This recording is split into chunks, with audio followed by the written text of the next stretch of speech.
Hello, let's talk about one of my favorite characters here. Battlesmith Idge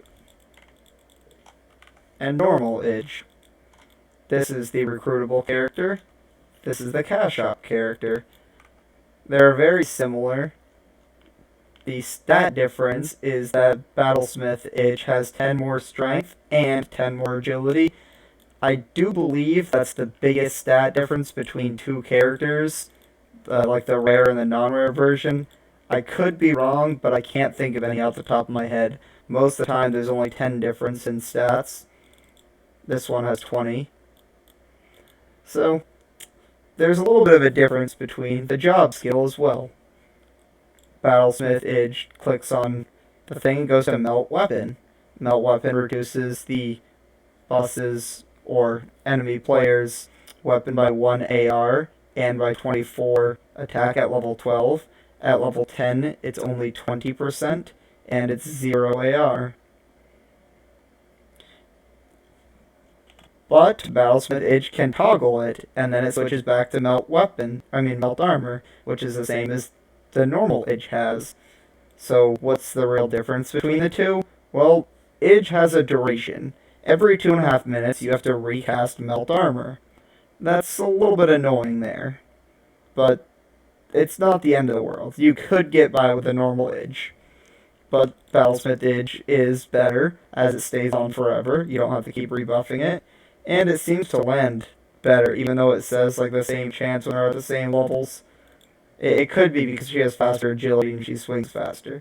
So, what stances do you have to work with Idge? There's only 2 expert stances Idge has, so let's look at these first. With Hanging Guard, this is mainly a PvP stance. You have like a few different skills here. This skill ignores armor. It does holy damage to Carnage. The first one is a buff to heavy and light, but a nerf to soft armor. Slaughter is just a... Wait, did I not max?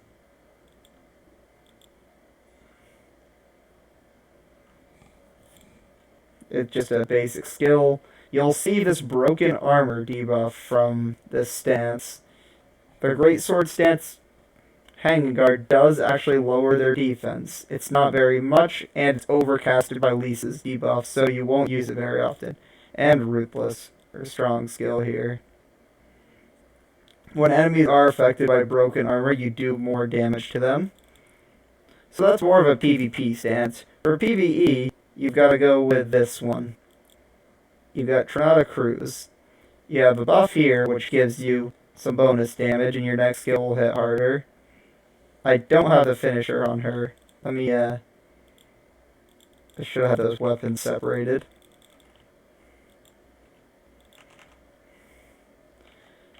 So, that's the finisher.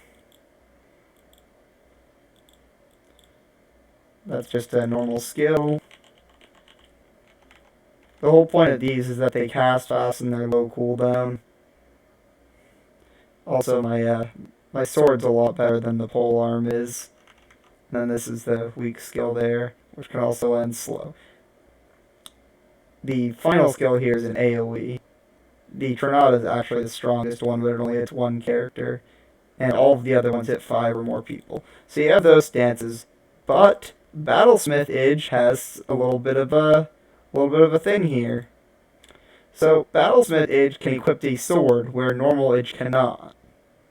Battlesmith Idge can also wear a shield, which normal Idge cannot. You only have 2 options with a sword and a shield: High Guard and Back Guard. These are not very powerful stances. They don't do very much damage, but they allow you to have a shield. And when you're using an Idge, all you're using her for is to debuff in raids, typically. If you're using her as a main character, you might want to use a polearm, I'd suggest. If you're using it for PvP, you might want to use a Greatsword. And if you're using it for raids, you definitely want a sword and a shield. The sword doesn't really matter. You could use a Crescimento sword. However, as you can see here, when fighting low resist enemies, you can land Electric Shock. When you land Electric Shock, the enemy's defense goes to 0. The Melt Armor debuff just lowers 12% of their armor, or 6% to monsters. Everything here is pretty much halved in PvP, or PvE, just twice as strong in PvP. So when Shock is on, this guy, I have the stats here, I'll show you him when he's buffed. This is what he's 235 defense normally. And when you land Shock, it goes to 0. So if you're fighting a very tough boss, sometimes Shock will land. But the problem with that is most high-level bosses have a lot of resist, and you won't end up landing Shock. You also typically don't land Poison, but if you can get a Iapter sword with Poison, Stun, you're pretty good, because it has Shock, and if you can get Stun on it, that's pretty nice too. Some bosses just won't get affected by that ever, so just give up if you're thinking that you could just like, oh, I'll go and I'll Shock, say all the bosses in every daily mission in like the Lucifer raids. You're not gonna do that, but you might land Shock there occasionally, and if you do, you're gonna get a lot of damage off while you're there shocked. So, in my opinion, Battlesmith Idge is worth the investment if you're planning on being somebody who does a lot of debuffing in raids. But if you're just going for everyday stuff and you don't want to debuff that often, you should probably still level up an Idge. She's pretty easy to gear. All you need is a melt armor ring, and a Crescimento weapon will do. She'll just land melt. It won't be as survivable as using a shield, but you'll at least do something. The characters in Reb as a recruitable quest, they're pretty easy to get, so, go ahead, get her, not him. Here's a list of all the stances. And again, I'll show, here's the stat difference, 10 agility and 10 strength, and job skill, the 2 additional weapons. She can wear metal or leather. You'd typically want to wear metal if you could. The only problem I have is Idge can't use daggers, because then I'd make up some evil daggers for Idge. Other than that, pretty good debuffer. Not as good as Lisa, but I'd say number 2 for debuffing, right after Lisa. Thanks.